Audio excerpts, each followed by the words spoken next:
Honorary Knight, you're still here?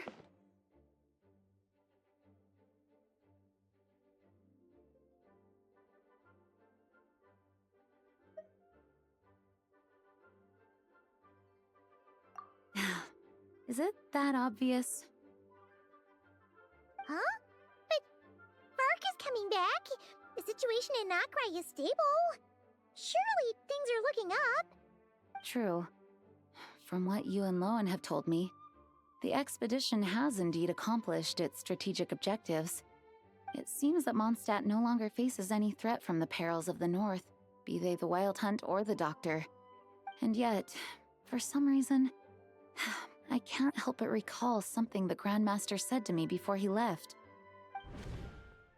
If I don't make it back from this expedition, you'll have to assume the mantle of Grand Master of the Knights of Favonius.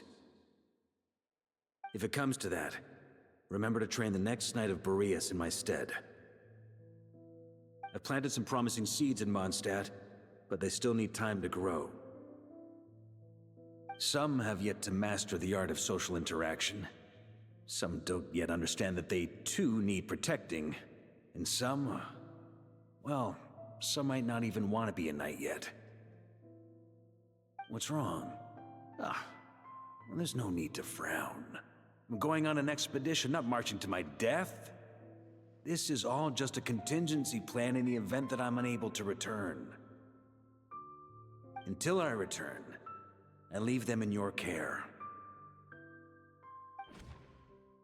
The lineage of the Knights of Boreas has nearly been extinguished twice in Mondstadt's history. The first wandering knight to claim the title arrived in Mondstadt 1,000 years ago, along with his wolf companion. He was as free as the wind. He left no succession plan behind. Even his name was lost to history. The title of Boreas could have disappeared from Mondstadt just as he did. But he had an informal disciple, a knight named Ravenwood, who admired the Knight of Boreas greatly. Ravenwood's valor and swordsmanship earned him the wolf spirit's recognition. When the old aristocracy tried to regain power, Ravenwood came once more to Mondstadt's defense. From then on, the title of Knight of Boreas was passed down from generation to generation within the Knights of Favonius. Wolf spirit?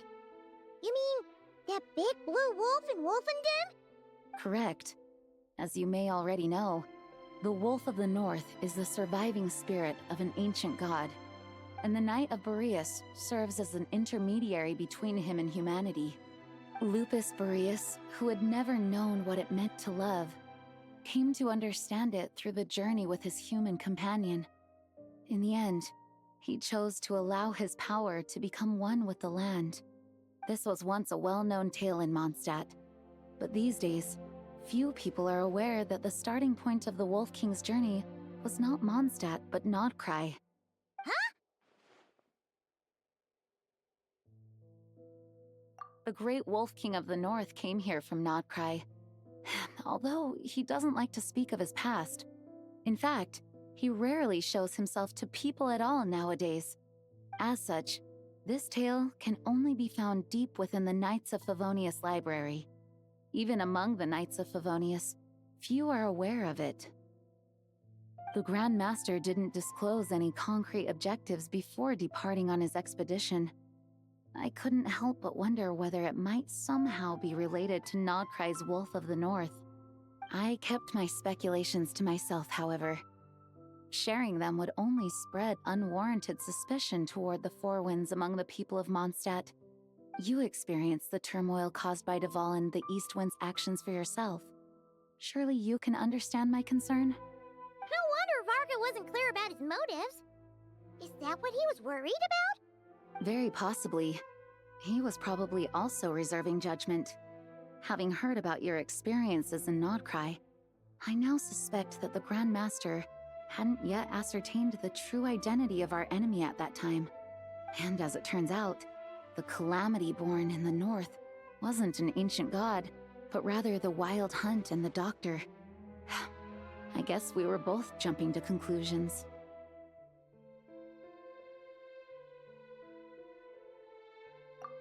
Yes, I completely agree. The tide can turn rapidly in times of battle, It's a leader's responsibility to prepare for every possible contingency. Even if his contingency plan never needs to be put into action, I'm sure the Grandmaster is relieved to know that it's in place.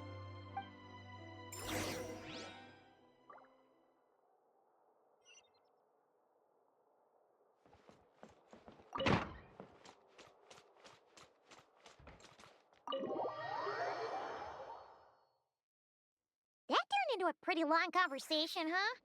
We should probably go deliver those letters to the Angel Share now.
When you're mixing drinks in hot weather, start by pouring in cold water and add ice cubes.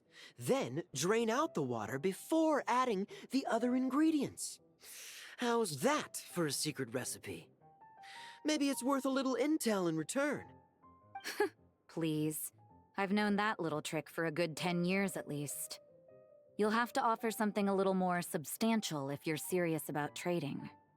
I know there's no one else in the tavern right now, but do you two really need to talk so loudly? Especially if you're supposed to be exchanging confidential information. Hiya, Rosaria! D-Luke! Paimon knew we'd find you here. Looks like it's about to get even noisier. A little liveliness never killed anyone.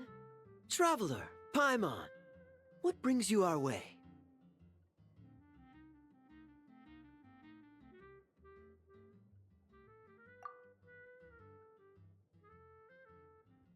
Please allow me to once again express my sincere condolences regarding your late father and the incident with Eric. We make absolutely no excuse for his crimes. I hope you will give some serious consideration to the question I asked you before I left, though I'm sure you're tired of hearing me ask by now. The Knights of Favonius will always welcome you. From the look on your face, I'm guessing the Grand Master is still refusing to drop it? He nags like an old man. It's hardly surprising. Huh? Drop what? What's this about?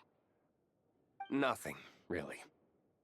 Before leaving on the expedition, Varka came here to chat with me over a drink. I failed to avoid him. He, asked me if I'd consider rejoining the Knights of Favonius, and I declined. He expressed his regret about everything that happened, and asked me to reconsider. That's all there is to it. Yeah, right. Sounds like you skipped a lot of details. There's clearly more to it. Whatever details I chose to omit are in the past. Dragging them back up now serves no purpose. You say that now, but back then, you couldn't let it go. You and the Knights of Favonius were constantly at odds. I wasn't seeing the full picture. I've had a lot of time to reflect since then. But my answer remains unchanged. I'm not rejoining the Knights of Favonius. Both the Grandmaster and the acting Grandmaster are too upright and honorable. I can't see the shadows that lurk beneath them due to the size of the organization they lead. They need someone on the outside to keep watch vigilantly. If I had a Mora for every time I've heard you repeat that argument. I actually don't disagree with the first part of what you said. But don't you think someone can keep tabs on things from the inside? When you join an organization, you're bound by its rules, no matter how free it may seem on the surface. You think so? Never mind the Knights. Have you honestly ever been bound by the rules of the Church? Good question. Have you considered that maybe that's why I chose to join the Church and not the Knights to begin with? Are they arguing or not? It's kind of hard to tell.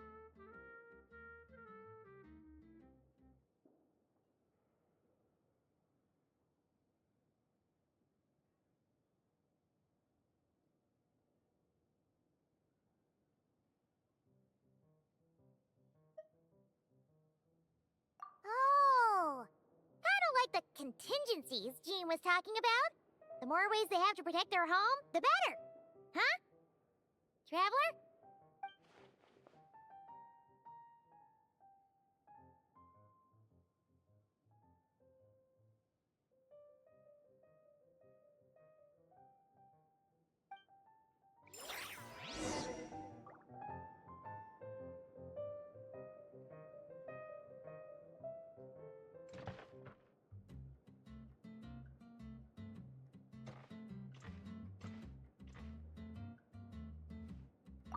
My reply won't be a long one, as usual. I'm sure Varka won't be surprised.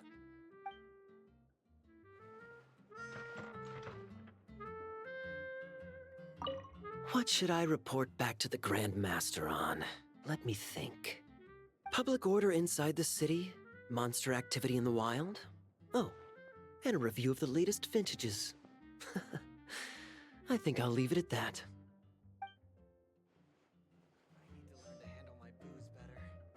Come, my friend. Wine and adventure. Even if you are a close friend.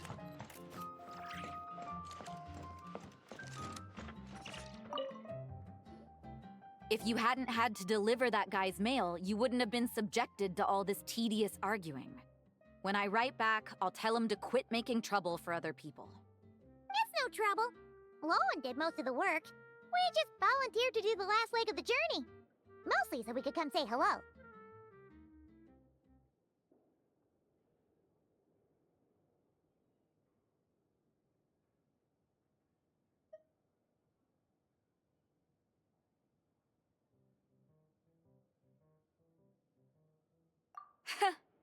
So you see what's really going on here? All three of us fell for that old rascal's scheme far too readily. Huh? Scheme? What do you mean? Was Varka lying in his letters then? No. While I'm sure Varka knows full well that Diluc would never agree to rejoin the Knights, I believe the sentiments he expressed were genuine, as was his offer to welcome Diluc back. There are people like Kaya and I, and then there are those who are true champions of justice to the core. Those people are the most susceptible to being driven to extremes by great upheaval. It's happened in Mondstadt before. Not only that, but it happened to a Knight of Boreas. That'll really hit home for Varka. And that's why his nagging is even more persistent than usual.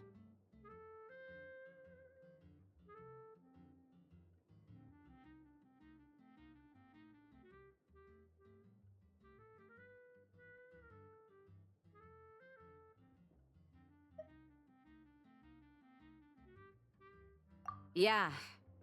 So no one's told you this before? The lineage of the Knights of Boreas had nearly been extinguished twice in history. The first was at its inception. The second was the case I was alluding to. Oh! Wasn't Jean telling us about this? Wait. And then we got caught up talking about the expedition, and we never got around to the second time. I happened to hear about it from Varka once when he was drinking and started yammering on. The second crisis in the Knights of Boreas lineage. It was 500 years ago. Although the Knights of Boreas are meant to be intermediaries between humans and wolves, in practice, very few of them have been truly recognized by Lupus Boreas over the past millennium. Of those who have, the best known are the first Knight of Boreas, Ravenwood, the wolf pup Rostam, and Varka himself. But 500 years ago, there was one who earned the respect of Boreas even before gaining the title. He was a disciple of Rostam. They thought he would become the mightiest Knight of Boreas who ever lived. He was the perfect knight. Righteous, principled. His name was Roland, the blood-stained knight. Yikes! Bloodstained Knight? That sounds a little ominous. Well, apparently his original title was the White Knight. But he lost countless comrades during the Abyssal Calamity 500 years ago, including his tutor and mentor, Rostam.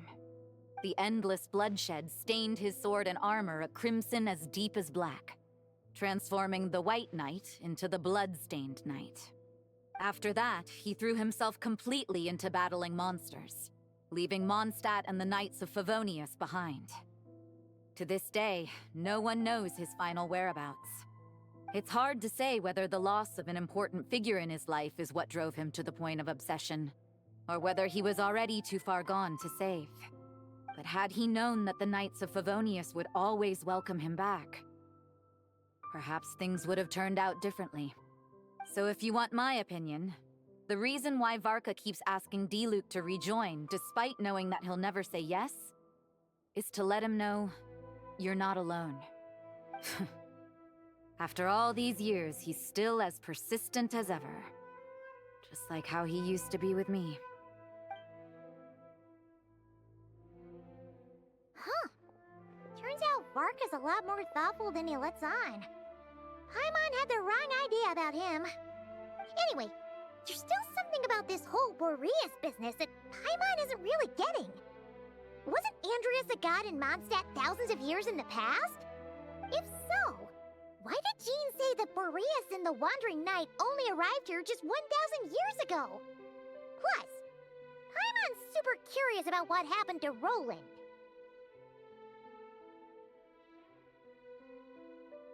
That's a great idea! Jean said he hasn't been showing himself much lately, but he always seems happy to oblige whenever you show up. Let's go!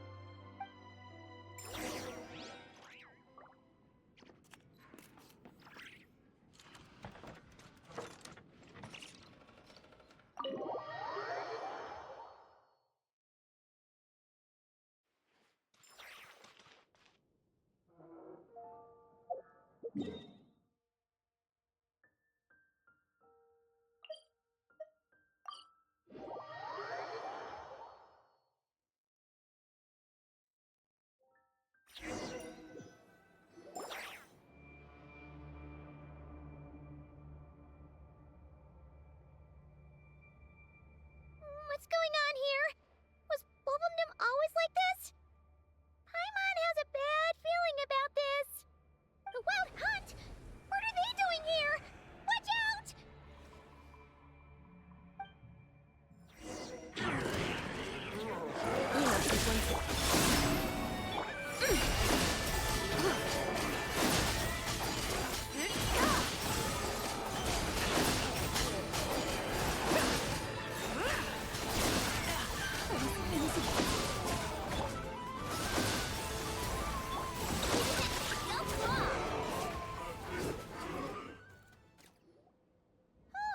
Are you all right?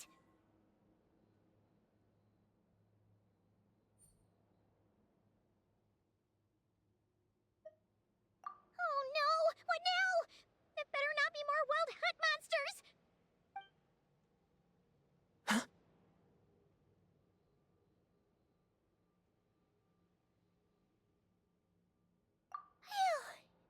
You scared Paimon stiff! She thought you were... Stop right there! Answer me this. The 2 letters I gave you, who are they for? 2 letters?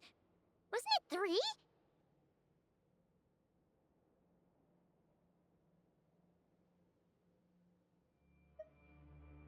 Okay. Well, Paimon's coolest naive expression doesn't appear to be an act. Hey! What are you trying to say? Wait, what are you trying to say, huh? Huh?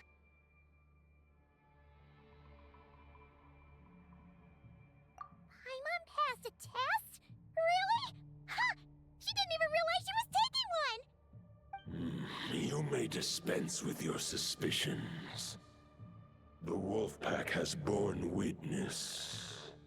They fought against the aberrations that encroached upon this land. And our attackers showed no ability to disguise themselves this time. Ah, a familiar scent. Come. I will await you at the usual grounds. Well, if the boss of Wolvendom has vouched for you, I guess I should apologize for doubting you just now.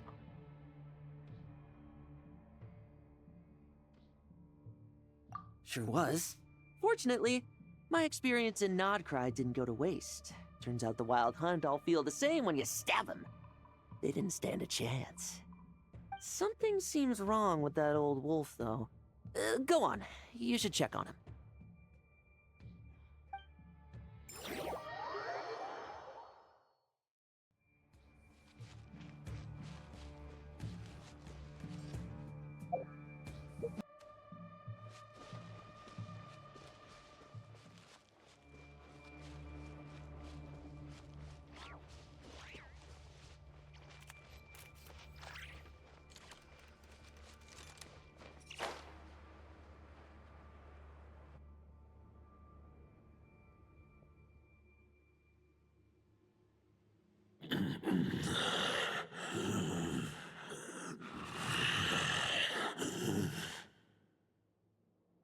Lupus Majoris, not injured.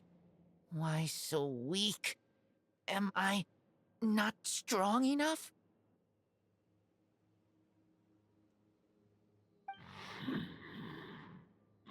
You are not to blame.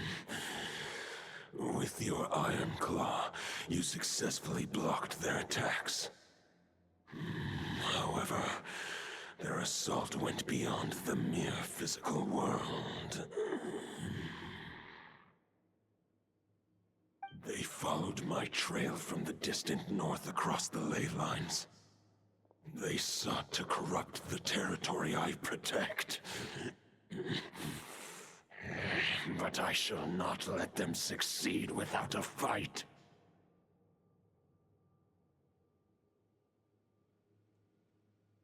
We meet again, human Lupical. So, are you saying that the Wild Hunt we just got attacked by came all the way from Nodcry to Mondstadt? How is that even possible? As you know, I stand before you as an incomplete being. I am but one remnant of the god Andreas' soul. The source of this turmoil. I can sense it. It lies in the north. It is the part of me that remains in Nodcry, from whence I came. Huh? Now Paimon's even more confused. How can you be in two places at once?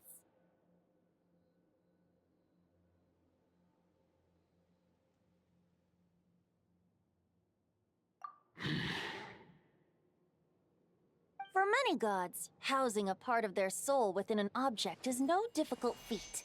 But those who can perform such delicate partitions as this are rare, even among the gods.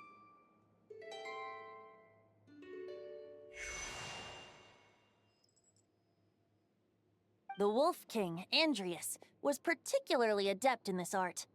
Otherwise, no remnants of his soul would have survived till the present day. Huh? The bard's back? Toadif Bard? What are you doing here? Maybe the god of Animo guided me here. For it appears that someone is in need of a tale from the distant past. And our wolf friend doesn't seem too keen on recounting it himself. Who better than a bard to do the honors? Lord Boreas, do I have your blessing to share this story? As you wish. Lupus Majoris wandered the frozen tundra and stumbled into the Seelie Hall. Enchanted by their song, tender as the dawn's starlight, and curious about the ways of humankind, the wolf bade farewell to his home and set off for the city to the south. As the high tower crumbled and the fierce winds fell silent, Lupus Majoris, who once had hunted with the storm winds himself, looked within and inquired, was the shelter he provided for humanity really any different from that given by the reclusive king in his tower? The wolf entrusted those under his protection to a new god and quietly returned to the frozen north. There, in a palace long since abandoned by its former master, the great wolf closed his eyes and slept. 500 bitter winters passed, then 500 equally frigid springs. He slumbered undisturbed until a night stumbled in from the cold, just as Lupus Majoris had once done at the Sealy Hall, and awoke him at long last. The knight asked the wolf to join him on a journey south, to see once more the land that had all but faded from his memory. The gentle wolf, unwilling to refuse the human's earnest plea, split his soul into two halves and left his home once more. Seeing how the ice and snow had given way to verdant plains, hearing the laughter and song that now filled the once somber city, the aging Lupus Majoris turned to his friend, the god of Animo, and remarked, "So, this is the world the humans dreamed of." Though the knight's journey was not yet over, the wolf chose to bid farewell to his companion here. He had written the end to his story. What knowledge he had been gifted flowed into the land. Everything he was, he gave unto the world. Well, that's how a bard would tell the tale. Lord Majoris, is there anything you'd like to add? There is no need for you to ask that question. So that's what happened. You returned to Mondstadt with that knight 1,000 years ago, and then, for the sake of the new Mondstadt, you... You need not feel remorse on my account. That was my answer, my decision. If anyone should feel regret, it is the part of me who remained in Notcry. I fear Andreas has not found peace in his heart even to this day. That is surely why those vile aberrations were able to exploit his weakness, sowing the seeds of all the turbulence that has ensued. But we followed Boreas' trail in Nodcry. We investigated and discovered no signs of instability. Andreas should still be slumbering by the lakeside. Perhaps all the recent turmoil in Notcry has had unforeseen consequences. And there's more. I detect another familiar scent from across the ley lines. A scent that reeks of blood.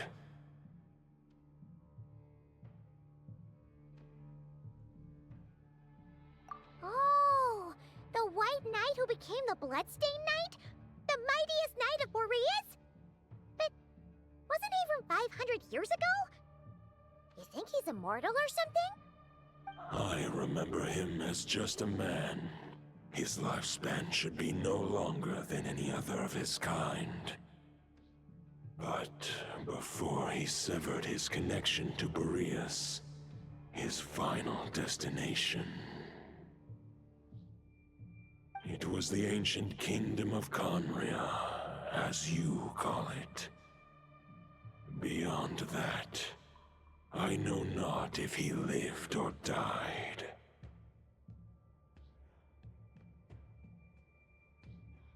If you want to get to the bottom of this, I'm afraid you'll have to make another trip to Nodcry yourselves. As luck would have it, another old friend of ours just so happens to be free right now. If you ask him nicely, he might give you a lift. That could save you a lot of time on the road. No wonder I can suddenly sense the east wind's presence. If even Mondstadt has been affected by the fallout, Nodcry must be in real trouble by now. I hope Varka can handle it. Varka? Is he in danger? I believe too many passengers would slow our dear friend down. I fear he only has room to carry one person, along with perhaps a diminutive companion. Alright, wish it could be me, but I accept that we should send our strongest warrior to fight Nodcry's battles. I'll stay here and deal with any wild hunt that try harassing Mondstadt. It'll be a good chance to try out some new moves. I stay in Mondstadt too. With Traveler's help, Varka will be safe. Razor, give me your iron claw.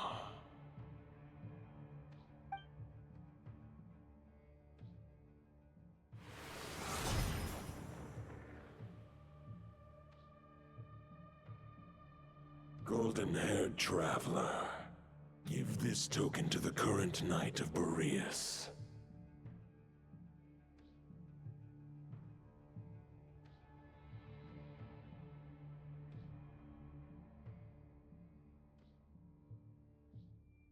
It is a wolf spirit.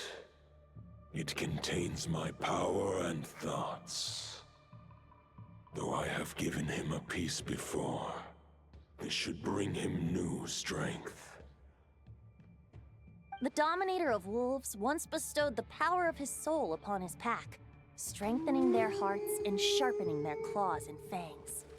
But human hearts and flesh cannot bear the soul of a wolf directly.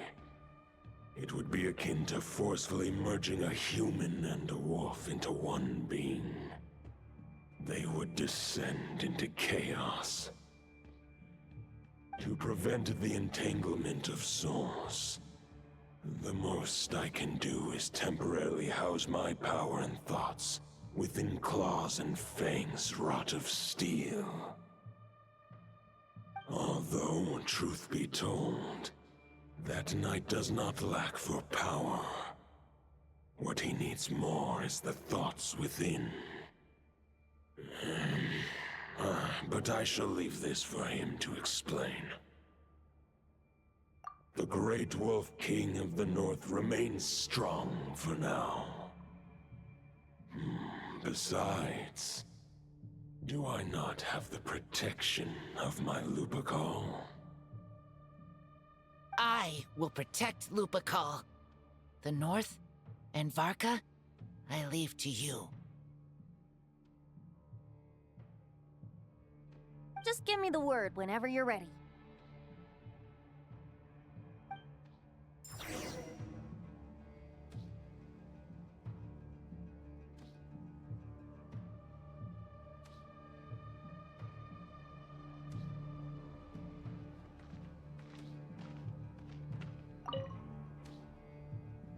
Any questions before you set off?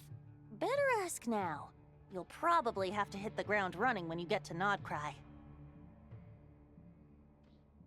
The root of this turmoil lies with the remnant soul that Andreas, Dominator of Wolves and God of the North Wind, left in Nodcry. He once left Nodcry and braved the blizzards to confront the God of Storms and claim the right to rule. Yet even as the tower fell, he chose to abandon his claim.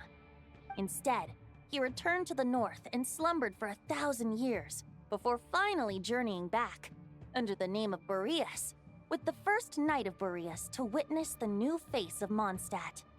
When the wolf spirit could no longer maintain his physical form, Boreas chose to pour his power into the ley lines.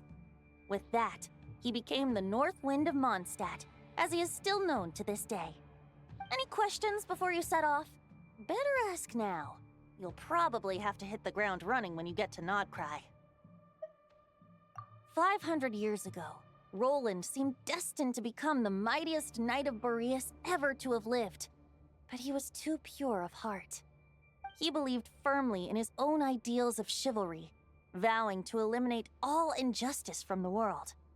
But the world had never been perfect and pure, nor would it ever be. Neither his mentor, the wolf pup Rostam, nor the Grand Master, known as the Lion of Light, could persuade him to temper his obsession. But what was the scent that reeks of blood that Lupus Majoris sensed? And what is its connection to Conria and the Abyss? Perhaps you will uncover the truth in Nodcry. Any questions before you set off? Better ask now. You'll probably have to hit the ground running when you get to Nodcry. The soul of a wolf is as unyielding as ice, and Andreas is a master of molding and shaping it. His people once drew great strength and wisdom from the wolf spirit. But human hearts and flesh cannot contain the soul of a god. Attempting to place the wolf spirit in a human vessel would slowly devour their sense of self, even if Lupus Majoris did not intend for that to happen. That's why Lupus Majoris developed the technique of imbuing weapons with his soul. It is his way of blessing his human Lupikal with the wolf spirit's protection. In fact, there is an ancient song that tells this tale. A weapon once of common iron, now through friendship turned divine.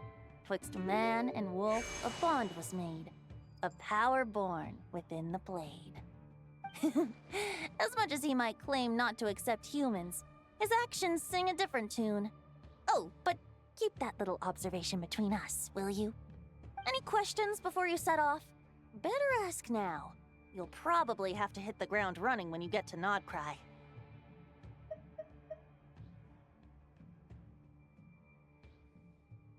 All right, over to you, Dvalin!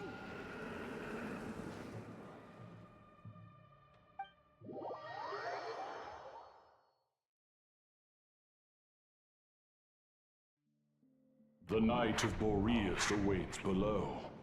We must part ways here. Barbatos and I have other plans. We will meet you again later. Alright! Hey, wait! How are we getting down?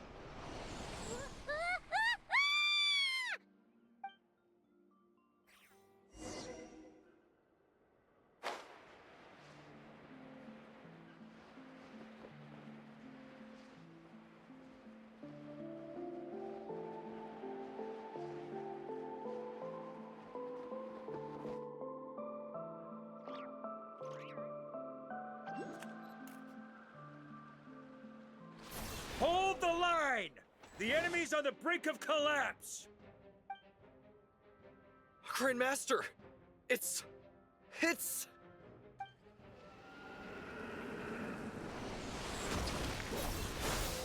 Haha! Reinforcements! It's about time!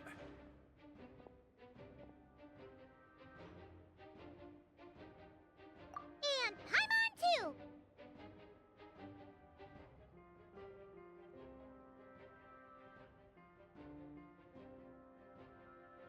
We're just about hanging in there. Most of their grunts are taken care of now. Their leader's gonna have to make a decision soon. Fight or flight? What will it be, mightiest Knight of Boreas? As expected, this hastily summoned Wild Hunt horde is nothing but a disorganized rabble. A mere shadow of the forces gathered by the Rahir of Solmari. But they have served their purpose. I now understand your tactics, and you, in turn, understand mine. This is fair. This is the way of chivalry. Farewell, heir to the knighthood of Boreas. Whether you choose to resist me or not, I shall set right the injustices of this world. In the name of the blood-stained knight. Guess they're retreating for now. So that Wolf of the North look-alike, that was Andreas? But why would he be leading the Wild Hunt? And why was he talking about the Bloodstained Knight?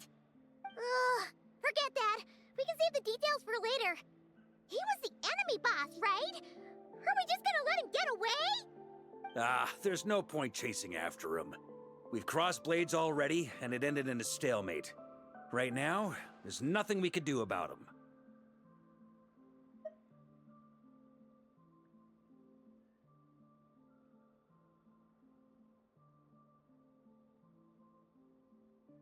True. We're still not certain of his true identity, but whether he's a god corrupted by the Abyss or a legendary knight, killing him might be just about possible, especially now that you're here. The difficult part is, we can't kill him right now. Huh? What do you mean? Is he immortal or something? No. Judging from our skirmishes so far, I don't think he's got any special abilities of that caliber. Nor does he have the ridiculous level of power wielded by the Five Sinners. But, compared to Rerir, our current foe clearly has a better understanding of how to exploit Nodcry to his advantage, particularly when it comes to Andrias's remnant soul.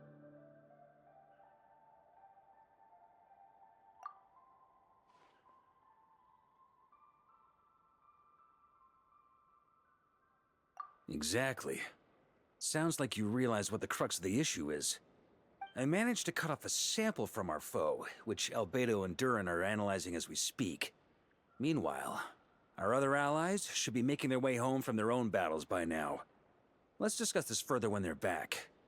We still have some big challenges ahead before this expedition can finally be declared a victory.